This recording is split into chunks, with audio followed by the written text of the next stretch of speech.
দর্শক আমন্ত্রণ দেশ জনপদ লাইভে আপনাদের সাথে আছি আমি মারজানা শক্তি। এদিকে শিক্ষার্থীদের উপর হামলার প্রতিবাদে গাজীপুরে বিক্ষোভ সমাবেশের ডাক দিয়েছে বৈষম্য বিরোধী ছাত্র আন্দোলন। এ নিয়ে আরো জানাতে সেখান থেকে যুক্ত হচ্ছেন সহকর্মী নজরুল ইসলাম। নজরুল, সার্বিক পরিস্থিতি কি, বিক্ষোভ কর্মসূচি সম্পর্কে আমাদের জানাবেন।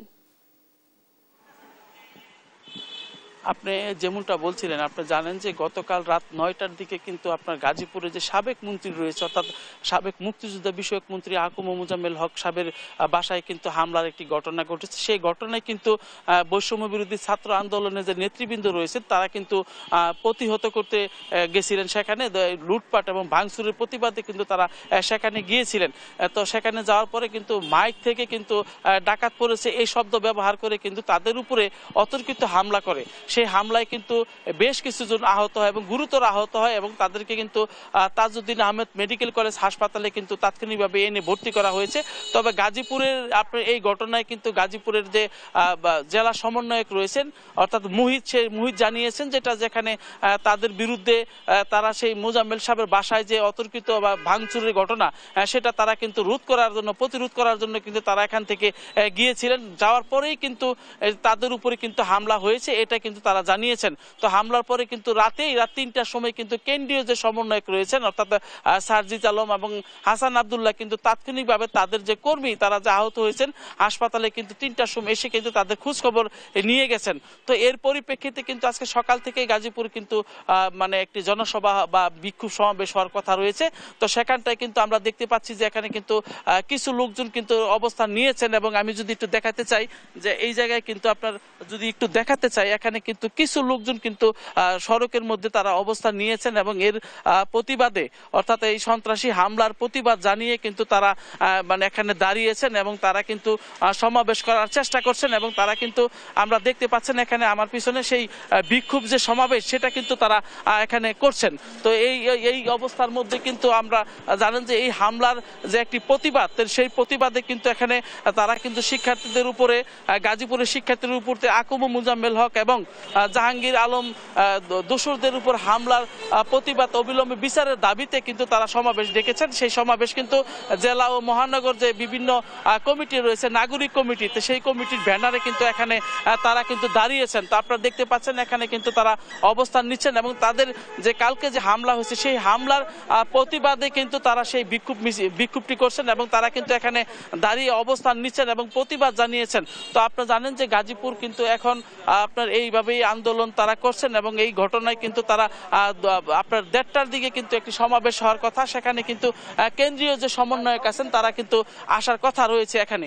তো এখানে কিন্তু আমরা দেখতে পাচ্ছি যে এখানে কিন্তু একটি ব্যানারে তারা ডিসি অফিস চত্বরে কিন্তু তারা অবস্থান নিয়েছেন এবং জেলা যে নাগরিক কমিটি রয়েছে সেই নাগরিক কমিটির ব্যানারে এই হামলার তীব্র নিন্দা এবং প্রতিবাদ এবং দোষীদের অবিলম্বে বিচারের দাবি নিশ্চিত করতে কিন্তু তাদের দাবিতে বলা হয়েছে এবং তারা কিন্তু এই দাবিটি উত্থাপন করছেন। তো আমি যদি বলতে চাই যে এই ব্যানারে কিন্তু তারা আসছেন এবং গাজীপুর রাজবাড়ী যে মাঠ রয়েছে মাঠের সামনে কিন্তু সড়কে তারা অবস্থান নিয়েছেন। তো সড়কে অবস্থান নিয়ে তাদের যে প্রতিবাদ সেটা কিন্তু তারা জানিয়েছেন। তো এই ছিল আমার কাছে সর্বশেষ। নজরুল, আপনাকে ধন্যবাদ।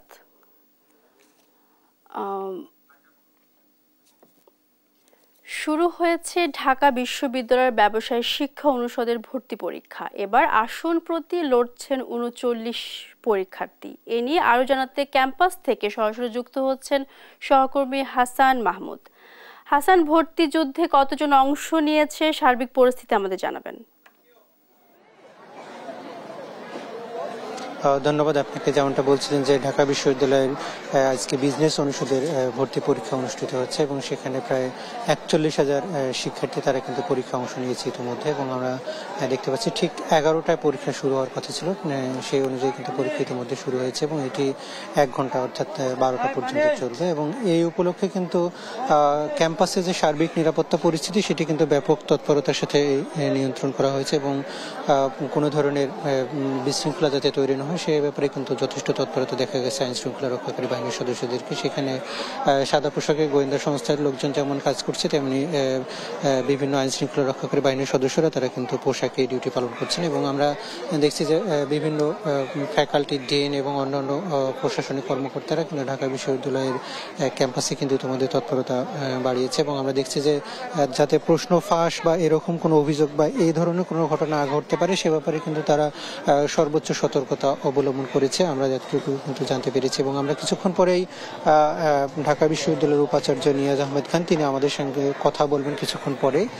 তখন আমরা হয়তো বুঝতে পারবো যে কত সংখ্যক শিক্ষার্থী এই পরীক্ষায় উপস্থিত হয়েছেন এবং আসলে সার্বিক পরিস্থিতি কি সেটা হয়তো আমরা জানতে পারবো। তবে অন্যান্য পরীক্ষার সময় যেটা থাকা যে নিরাপত্তার কিছুটা বিঘ্ন ঘটে এবং সেটি কিন্তু এবারের পরীক্ষায় আমরা কোনোটাই দেখছি না। এবং সবচেয়ে বড় বিষয় আমরা দেখতে পাচ্ছি যে যেসব শিক্ষার্থী পরীক্ষা অংশ নিতে এসেছেন তাদের নিরাপত্তা এবং কিভাবে আসলে তাদের ক্লাসরুম পর্যন্ত, পরীক্ষার হল পর্যন্ত যেতে পারেন সে ব্যাপারে কিন্তু বিভিন্ন রাজনৈতিক সংগঠনগুলো, এখানে আমরা দেখছি ছাত্র সংগঠনগুলো তারা যথেষ্ট তৎপর রয়েছে। সেখানে জাতীয়তাবাদী ছাত্র দল, ছাত্র শিবির, বৈষম্য বিরোধী ছাত্র আন্দোলন, নাগরিক কমিটি সহ অন্যান্য সব ছাত্র সংগঠন যারা রয়েছে তারা কিন্তু ব্যাপক প্রস্তুতি নিয়ে রেখেছে এবং তাদেরকে যথেষ্ট পরিমাণ সহায়তা করছে। এবং আমরা সাধারণ অভিভাবক যারা এসেছেন, শিক্ষার্থীদের পরীক্ষা দেওয়াতে এসেছেন, তারাও কিন্তু অনেকটা সন্তুষ্টি প্রকাশ করছেন। এবং যেহেতু বিশ্ববিদ্যালয়ের সার্বিক পরিস্থিতি অনেকটাই স্বাভাবিক এবং অনেকটাই সুশৃঙ্খল অবস্থায় কিন্তু আজকের পরীক্ষা অনুষ্ঠিত হচ্ছে। এবং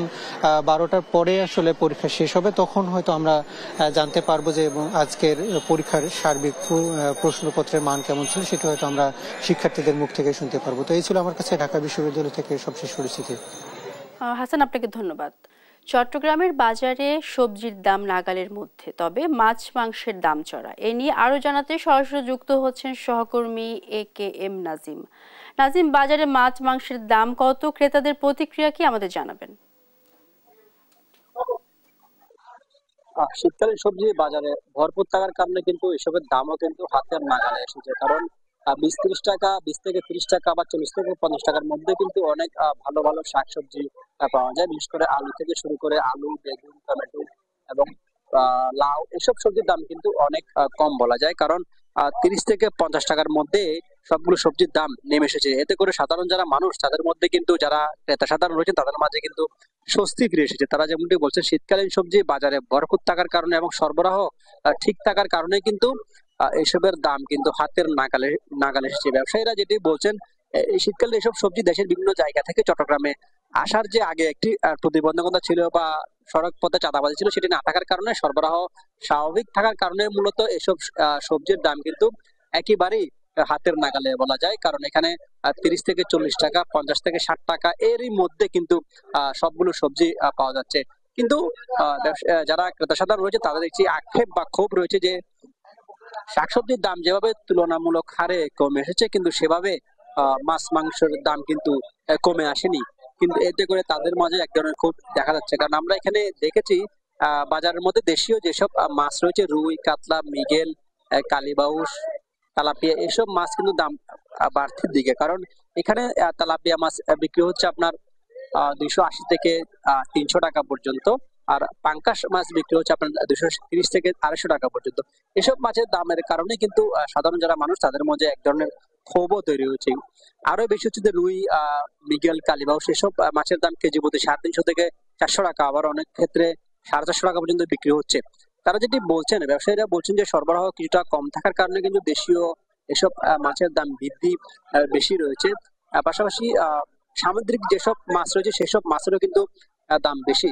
সামুদ্রিক মাছের দাম বেশি হওয়ার পেছনে কারণ সেটা হচ্ছে যে সরবরাহ কিছুটা কম থাকার কারণে কিন্তু, বা বাজারের মধ্যস্বত্ব ভোগী থাকার কারণে কিন্তু সামুদ্রিক এসব মাছের দাম বেশি। পাশাপাশি মাছ মাংস যদি রয়েছে এখানে, ফার্মের মুরগি যদি ব্রয়লার বলা হয় সেটি বিক্রি হচ্ছে 180 থেকে 200 টাকা, আবার 250 টাকা পর্যন্ত। দেশি মুরগি বিক্রি হচ্ছে 400 থেকে 500 টাকা পর্যন্ত। আর গরুর মাংস বিক্রি হচ্ছে প্রতি কেজি 900 থেকে 950 টাকা, এবং ছাগলের মাংস বিক্রি হচ্ছে 1100 থেকে 1500 টাকা। মাছ মাংসের দাম বেশি থাকার কারণে আসলে সাধারণ মানুষের মাঝে একটা ক্ষোভও তৈরি হয়েছে। বাজার থেকে এই ছিল আমার কাছে সমস্যা। নাজিম, আপনাকে ধন্যবাদ। নওগাঁয় চালের দামে ঊর্ধ্বগতি, পাইকারি বাজারে দাম কিছুটা কমলেও এর প্রভাব পড়েনি খুচরা বাজারে। এ নিয়ে আরো জানাতে সরাসরি যুক্ত হচ্ছেন সহকর্মী কাজী কামাল হোসেন। কামাল, চালের দাম যেহেতু ঊর্ধ্বগতি, দাম নিয়ে আসলে ক্রেতাদের কি প্রতিক্রিয়া আমাদের জানাবেন? সুপ্তি, দেশের অন্যতম বৃহৎ চালের মোকাম নওগাঁয় চালের বাজার নিয়ে তেমন একটা সুখবর কিছু দেওয়ার আছে বলে মনে হচ্ছে না, কারণ নওগাঁয় ভরা মৌসুমে চালের দাম এতটুকু কমে নাই। বলতে গেলে এই মৌসুমে সর্বোচ্চ রেকর্ড পরিমাণ যে চালের দাম বৃদ্ধি পেয়েছিল, দাম সেটাই আছে। শুধুমাত্র স্বর্ণ জাতের চালের দাম প্রতি মনে, যেটা বলা হচ্ছে ধানের মনে, সেখানে 50 থেকে 100 টাকা, এবং চালের প্রতি 50 কেজির বস্তাতেও গড়ে প্রায় 100 টাকা কমেছে।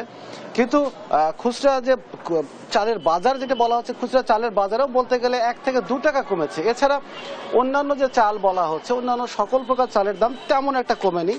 আমি যদি আপনাকে আজকে নওগাঁর এই সাহেব বাজার মুক্তির মোড়ের খুচরা বাজারের কথা বলি, নওগাঁয় আজকে স্বর্ণা 5 জাতের চাল বিক্রি হচ্ছে 56 থেকে 58 টাকা কেজি দরে। জিরা আগের দামে বিক্রি হচ্ছে 70 থেকে 78 টাকা প্রতি কেজি। এছাড়া কাটারি ভোগ বিক্রি হচ্ছে 75 থেকে 80 টাকা কেজি দরে। এছাড়া চিনিগুড়া চাল যদি বলা হয়, সেটা 105 থেকে 110 টাকা কেজি দরে বিক্রি হচ্ছে।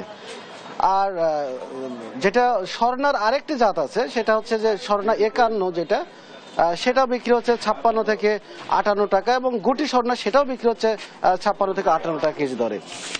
সবকিছু মিলে মোটামুটি বলা যায় যে আসলে চালের দামের খুব একটা সুখবর নেই, কারণ নওগাঁয় আপনি জানেন যে চালে উদ্বৃত্ত একটি জেলা।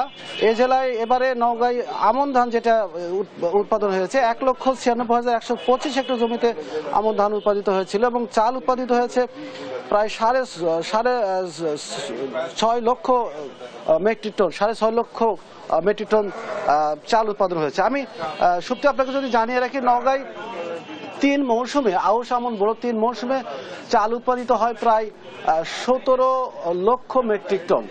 আর নওগাঁর অভ্যন্তরীণ বাজারে বছরে চালের পরিমাণ হয় 4.5 থেকে 5 লক্ষ মেট্রিক টন। সেই হিসাবে বলা যেতে পারে নওগাঁয় প্রায় 12 লক্ষ মেট্রিক টন চাল উদ্বৃত্ত থাকে, যেটা দেশের অন্যান্য জেলায় সরবরাহ করা হয়ে থাকে। তো সবকিছু মিলে চালের বাজার নিয়ে আমার কাছে এই ছিল সর্বশেষ তথ্য। শক্তি। কামাল, আপনাকে ধন্যবাদ।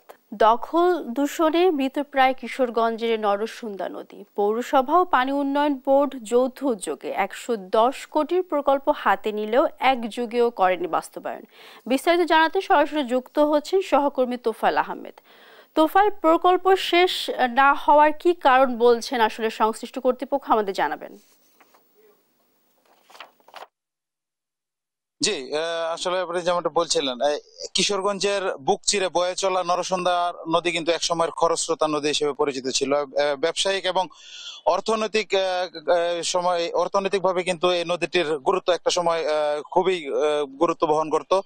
তো এখন এই নদীটি কিন্তু প্রায় এখন মৃত প্রায়। আমার ঠিক পেছনেই দেখতে পাচ্ছেন যে এই নদীটির বর্তমান যে অবস্থা, সেটি কিন্তু একদম কচুরি পানায় একদম ভরে গিয়েছে।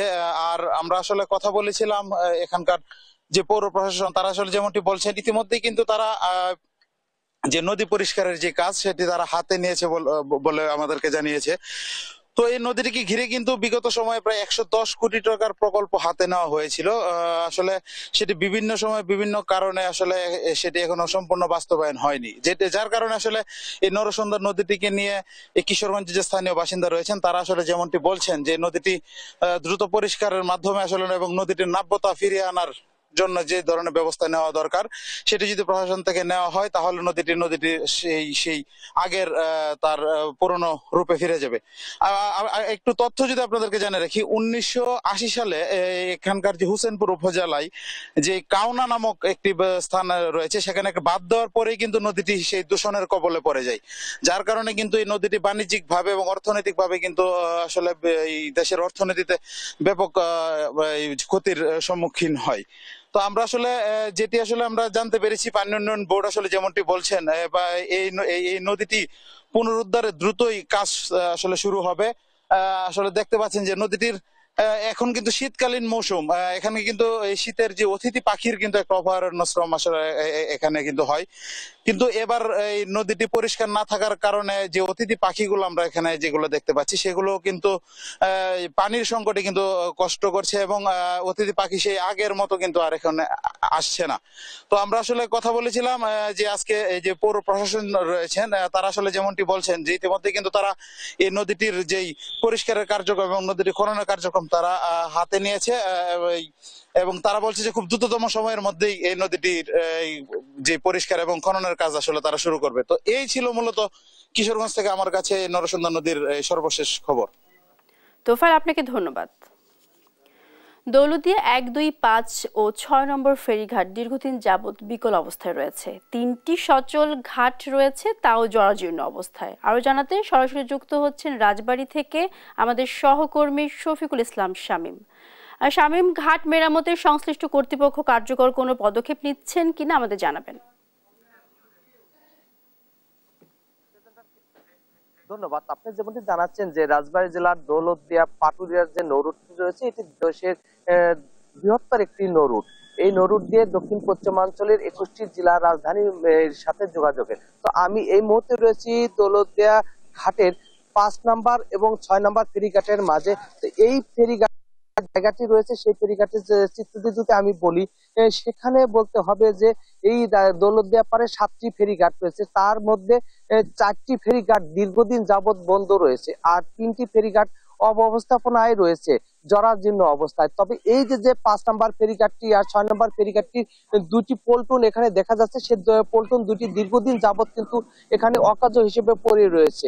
তো এই পল্টন দুটি দীর্ঘদিন যাবৎ নতুন, কিন্তু নতুন থাকার পরও অকার্য হিসেবে পড়ে থাকার কারণে এখানে বিভিন্ন পর্যায়ে অব্যবস্থাপনা এই পল্টন গ্রিন বিকল হয়ে যাচ্ছে। এ ব্যাপারে আমি বিআইডব্লিউটিএ এবং বিআইডব্লিউটিসি কর্তৃপক্ষের সাথে কথা বলেছি। তারা জানিয়েছেন যে দৌলতদিয়া পাড়ের যে 3টি পল্টন রয়েছে একেবারেই বিকল হিসেবে পড়েছে, আর 4টি পল্টন যে ঘাট রয়েছে সেই ঘাটগুলি দীর্ঘদিন যাবৎ ভেঙে রয়েছে। তো সেই ঘাটগুলি কিন্তু স্থানীয় যে ব্যবসায়ী রয়েছে তারা কিন্তু বিভিন্নভাবে তারা নিজস্ব কাজে ব্যবহার করছে। আর যে 3টি ঘাট রয়েছে সেই 3টি ঘাট কিন্তু দিয়ে ফেরি পারাপার করছে, যানবাহন এবং যাত্রী পারাপার করছে।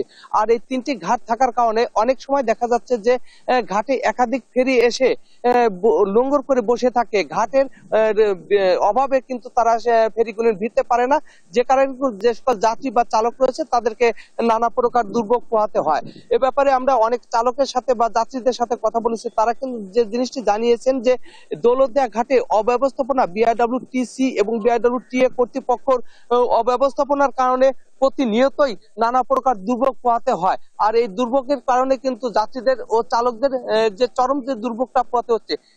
তবে বিআইডব্লিউটিএ কর্তৃপক্ষ আর বিআইডব্লিউটিসি যে কর্তৃপক্ষ রয়েছে তারা কিন্তু জিনিসটা বলছেন যে অচিরেই কিন্তু দৌলতদিয়া পাড়ের যে ঘাটগুলি রয়েছে সেই ঘাটগুলি তারা মেরামত করবেন, এবং যে পল্টনগুলি অব্যবস্থাপনায় পড়ে আছে সেই পল্টনগুলি তারা ব্যবস্থা করে কিন্তু তারা ঘাটের দিবেন বলে তারা জানিয়েছে। তো এই ছিল রাজবাড়ী জেলার দৌলতদিয়া ফেরিঘাটের সর্বশেষ সংবাদ। শামীম, আপনাকে ধন্যবাদ। টাঙ্গাইলে ভবন নির্মাণের শেষ হওয়ার 4 বছর পরও চালু হয়নি মধুপুর সরকারি মেডিকেল অ্যাসিস্ট্যান্ট ট্রেনিং স্কুল। বিস্তারিত জানাতে সরাসরি যুক্ত হচ্ছেন আমাদের সহকর্মী অভিজিৎ ঘোষ। অভিজিৎ, ম্যাচ চালু না হওয়ার কি কারণ বলছে আসলে সংশ্লিষ্ট কর্তৃপক্ষ, আমাদের জানাবেন।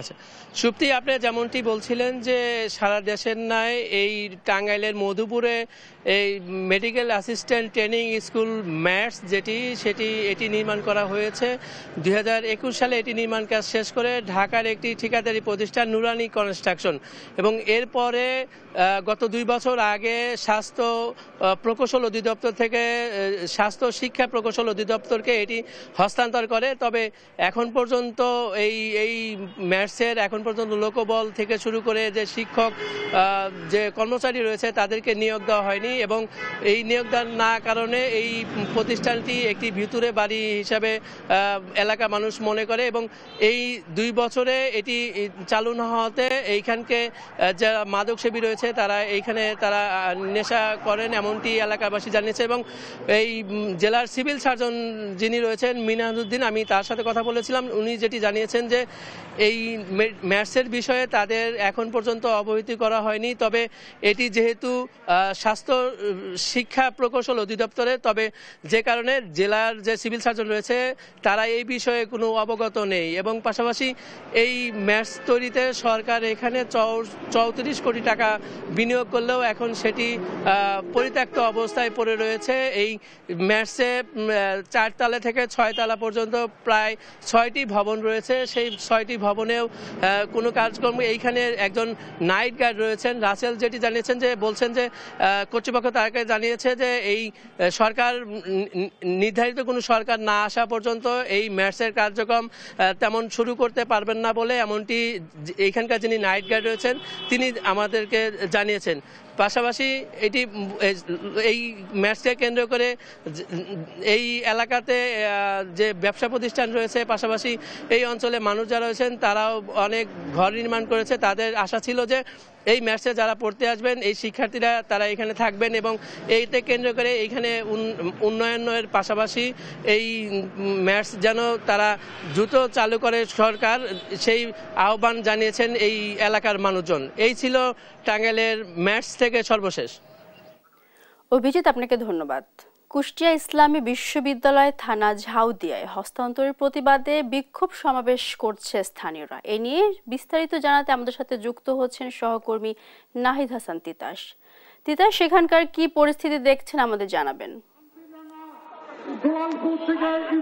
সত্যি ইসলামী বিশ্ববিদ্যালয় থানা স্থানান্তরের প্রতিবাদে কিন্তু ইসলামী বিশ্ববিদ্যালয়ের যে মেন গেট সেটি অবরোধ করে স্থানীয় এবং ইসলামী বিশ্ববিদ্যালয়ের যারা শিক্ষার্থী রয়েছে তারা কিন্তু বিক্ষোভ এবং মানববন্ধন কর্মসূচি পালন করছে। আমি যদি একটু দেখাই, এখানে কিন্তু শত শত স্টুডেন্ট এবং যারা স্থানীয় যারা বাসিন্দা রয়েছে তারা কিন্তু হাজির হয়েছে এবং তারা বিক্ষোভ করছে। তারা বলছে যে ইসলামী বিশ্ববিদ্যালয়ের থানা ইসলামী বিশ্ববিদ্যালয়ে থাকতে হবে, কোনোভাবে পরিবর্তন করা যাবে না। আপনাকে একটু জানিয়ে রাখতে চাই যে 1999 সাল থেকে কিন্তু ইসলামী বিশ্ববিদ্যালয় ক্যাম্পাসে কিন্তু ইবি থানা হিসেবে পরিচিত এই থানাটি স্থাপিত হয় এবং এর পরবর্তীতে 2022 সালে এই থানা দাবির মুখে থানা কিন্তু ঝাউদিয়ায় স্থানান্তরিত করা হয়, কিন্তু ঝাউদিয়ায় সেটা যায় না। সম্প্রতি সময়ে ঝাউদিয়া সহ কয়েকটি ইউনিয়নের যারা বাসিন্দা রয়েছে তারা দাবি করে তাদের থানা তাদের ওখানে নিয়ে যেতে হবে, তখন পুলিশ সুপার কিন্তু সেটি প্রক্রিয়া শুরু করে স্থানান্তরের। কিন্তু তার প্রতিবাদেই আজকে ইসলামী বিশ্ববিদ্যালয়ের শিক্ষার্থীরা এবং এখানের প্রায় 2 থেকে 3টি ইউনিয়নের যারা বাসিন্দা রয়েছে তারা কিন্তু থানা স্থানান্তর করতে দেবে না, এমন প্রতিবাদে কিন্তু বিশ্ববিদ্যালয়ের প্রধান যে ফটক সেটি অবরোধ করেছে এবং অবরোধ করে বিক্ষোভ কর্মসূচি পালন করছে। আমার সাথে এই মুহূর্তে ইসলামী বিশ্ববিদ্যালয়ের শাখার বৈষম্য ছাত্র বিরোধী আন্দোলনের সমন্বয়ক রয়েছে, আমি তার সাথে একটু কথা বলবো। আসলে কি দাবিতে আপনারা এখানে এই যে বিক্ষোভ করছেন এবং মানববন্ধনে দাঁড়িয়েছেন? আপনারা জানেন যে ইসলামী বিশ্ববিদ্যালয়ের প্রয়োজনীয়তা উপলব্ধি করে আমাদের ইসলামী বিশ্ববিদ্যালয়ের ইসলামী বিশ্ববিদ্যালয় থানা নামে প্রতিষ্ঠিত হয়েছিল, কিন্তু পরবর্তী সময়ে আপনারা জানেন যে পতিত স্বৈরাচার শেখ হাসিনার আত্মীয় জনাব মাহবুল আলম হানিফের ইন্ধনে প্রত্যক্ষ ইন্ধনে ইসলামী বিশ্ববিদ্যালয় থানাকে ঝাউদিয়াতে স্থানান্তরের যে একটা নীল নকশা বাস্তবায়নের পতিত সরকার করেছিল, তারই প্রতিবাদে আমাদের বিক্ষোভ মানববন্ধন। এবং আপনারা ইতিমধ্যে আপনাদের অবগতির জন্য জানাতে চাই যে ইসলামী বিশ্ববিদ্যালয় প্রাঙ্গণ ইসলামী মেন গেট এবং সড়কে প্রায় 1.5 লক্ষাধিক মানুষের জনসমাগম করতে যাচ্ছে। এই ইসলামী বিশ্ববিদ্যালয় আন্দোলনকে ইসলামী বিশ্ববিদ্যালয় থানা যাতে ইসলামী বিশ্ববিদ্যালয়ের ভিতরে থাকে এর জন্য আমরা দাবি জানাচ্ছি। পাশাপাশি আমরা চাচ্ছি যে ঝাউদিয়াবাসীর কাছে আমাদের অনুরোধ থাকবে ইসলাম বিশ্ববিদ্যালয় থানা ইসলাম বিশ্ববিদ্যালয় থাকবে, আপনারা পারলে কুষ্টিয়া এবং চুয়াডাঙ্গার আন্ডারে আপনারা যদি আলাদাভাবে যদি একটি থানা বাস্তবায়ন করতে তাতে আমাদের কোনো আপত্তি নেই, কিন্তু ইসলামী বিশ্ববিদ্যালয় থানা ইসলাম বিশ্ববিদ্যালয়ের বাইরে যাওয়ার কোনো সুযোগ নাই। ইসলাম বিশ্ববিদ্যালয়ের বাইরে যাওয়ার কোনোভাবে যদি নীল নকশা করা হয়, যেভাবে পতিত স্বৈরাচার শেখ হাসিনার আত্মীয় মাহবুল আলম হানিফ যেভাবে সেটি বাস্তবায়নের চেষ্টা করেছিল, এইভাবে যদি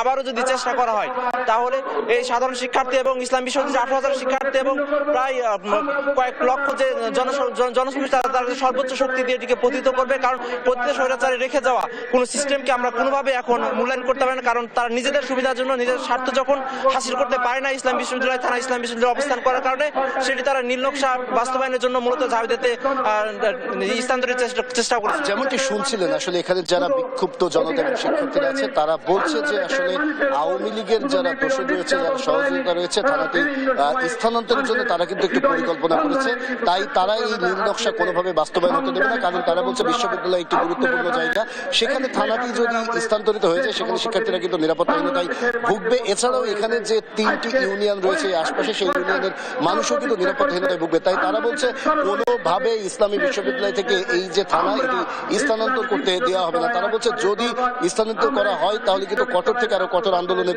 ঘোষণা দিয়েছে তারা। এই ছিল কুষ্টিয়া ইসলামী বিশ্ববিদ্যালয় থানা স্থানান্তর নিয়ে আমার কাছে সর্বশেষ খবর। চুক্তি তিতাস, আপনাকে ধন্যবাদ।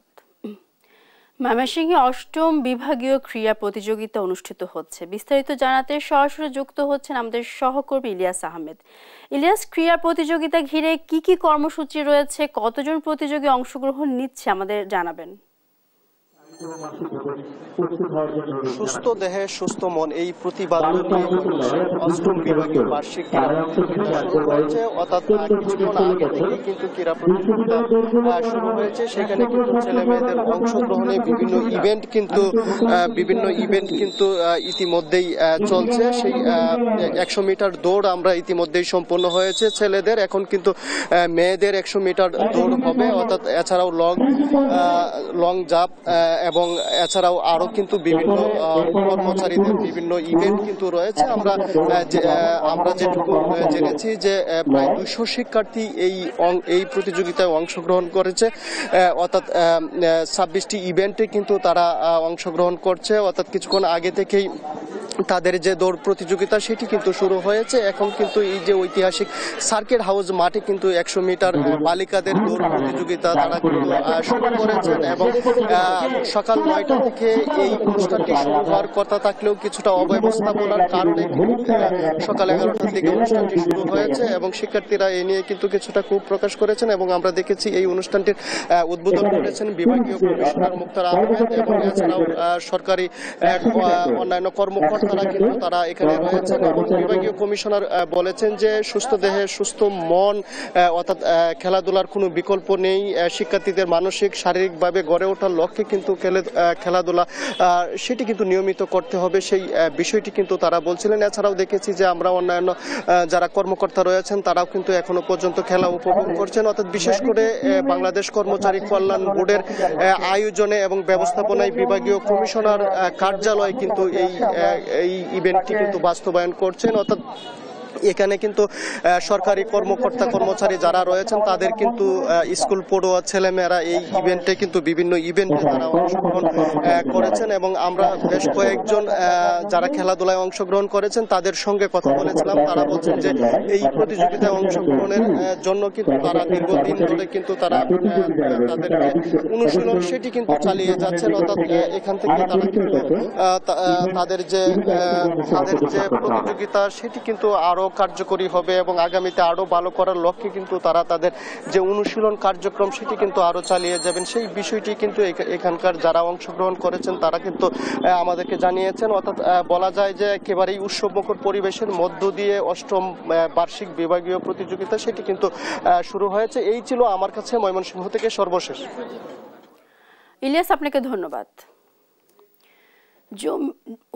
জমে উঠতে শুরু করেছে সাতক্ষীরার পর্যটন কেন্দ্র। শীতের শেষে বন্যপ্রাণী ও সুন্দরবনের নয়নাভিরাম দৃশ্য দেখতে ছুটে আসছেন পর্যটকরা। বিস্তারিত জানাতে সরাসরি যুক্ত হচ্ছেন সহকর্মী শরীফুল্লাহ কায়সার সুমন। পর্যটকদের কেমন আনাগোনা দেখছেন আমাদের জানাবেন। সুপ্তি একেবারে ভরা মৌসুম বলা যেতে পারে।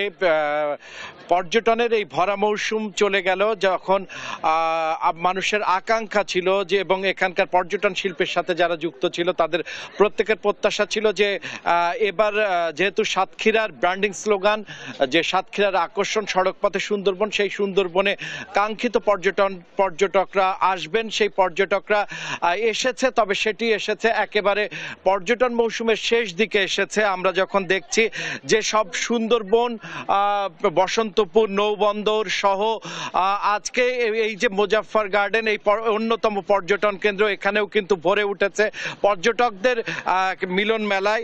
এবং একটু বলে রাখা দরকার যে আজ সবাই কিন্তু সাতক্ষীরা ঘুরতে আশাকে কেন্দ্র করেই কিন্তু এই অঞ্চলে পিকনিক বা বিভিন্ন সভা কর্মশালা এই আয়োজনগুলো করে যাচ্ছে। আমার একদিকে রয়েছে বিচার বিভাগের একটি কর্মশালা চলছে, আর তাদের এবং একই সাথে তাদের বনভোজন চলছে, এবং একই সাথে এখানে সিনারগঞ্জ সরকারের যৌথ উদ্যোগে এখানে শিশুদের সুরক্ষা সহ এই পর্যটনকে ঘিরেই, মানে এটি সাতক্ষীরাকে দেখতে আসাকে ঘিরেই এখানে কিন্তু শিশুদের সুরক্ষা সহ বিভিন্ন আয়োজনের যে ব্যবস্থা সেটিও করা হয়েছে। এখানে সিনারগঞ্জের কান্ট্রি ডিরেক্টর এশা হোসেন আছেন, তিনি যা বলছেন। যে আমরা অনেক খুশি হয়েছি সাতক্ষীরায় এই মুজাফফর গার্ডেনে এসে, একটা খুব সুন্দর মনোরম পরিবেশে আমরা এই আমাদের কর্মশালাটা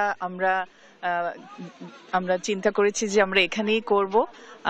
আমরা সরকারের বাংলাদেশ শিশু একাডেমি এবং মহিলা ও শিশু বিষয়ক মন্ত্রণালয়ের একটি প্রকল্প, শিশুদেরকে নিয়ে একটা সমন্বিত সমাজভিত্তিক শিশু যত্ন কেন্দ্র এবং সাঁতার সুবিধা প্রকল্প, ওখান থেকে আমরা এসেছি। আমাদের এখানে সরকারি কর্মকর্তারা আছেন, আমাদের ডিস্ট্রিক্ট যে চিলড্রেন্স অ্যাফেয়ার্স অফিসার ওনারা আছেন, আমাদের এনজিও কর্মকর্তারা আছেন। আমরা সিনারগঞ্জ বাংলাদেশ, আমরা একটা নিউ ইয়র্ক বেস একটা অর্গানাইজেশন, আমরা সরকারকে টেকনিক্যাল অ্যাসিস্ট্যান্ট সাপোর্ট দিয়ে থাকছি, এবং এই লিডারশিপ একটা ক্যাপাসিটি ডেভেলপমেন্ট কর্মশালা এখানে চলছে আমাদের সাথে। আমরা যেমনটি শুনছিলাম সুপ্তি, যে সবাই কিন্তু এখানে আসলে সুন্দরবন সহ সাতক্ষীরার পর্যটনকে ঘুরতে আসার সুযোগটিকে কাজে লাগিয়েই এখানে নানা রকম কর্মশালা, নানা রকম আয়োজন করে যাচ্ছে। এখানে সকাল থেকে এই এলাকাতে আমরা কিন্তু হাজার হাজার মানুষকে এই পুরো এলাকাকে ঘুরে বেড়াতে দেখছি, এবং একই সাথে পিকনিক, কারো কর্মশালা, সবকিছুর মূল উদ্দেশ্য সাতক্ষীরার এই পর্যটন কেন্দ্রগুলোকে ভালোভাবে ঘুরে দেখা। এবং আমরা এশা হোসেনের সাথে এর আগে কথা বলেছি, তিনিও যেভাবে জানাচ্ছিলেন যে এই পর্যটনের বিষয়গুলোকে আরো গণমাধ্যমে এবং সরকারের জায়গা থেকে আরো বেশি বেশি আসা দরকার, যাতে সাতক্ষীরার এই সুন্দরবন সহ পর্যটন শিল্পকে আরো বিকশিত করা যায়। এই ছিল সাতক্ষীরার যে পর্যটন এবং সার্বিক চিত্র, তার সর্বশেষ। সুপ্তি, সুমন, আপনাকে ধন্যবাদ। দর্শক, এই ছিল এখনকার দেশ জনপদ লাইভ। পরের বুলেটিন দেখার আমন্ত্রণ রইল। ধন্যবাদ।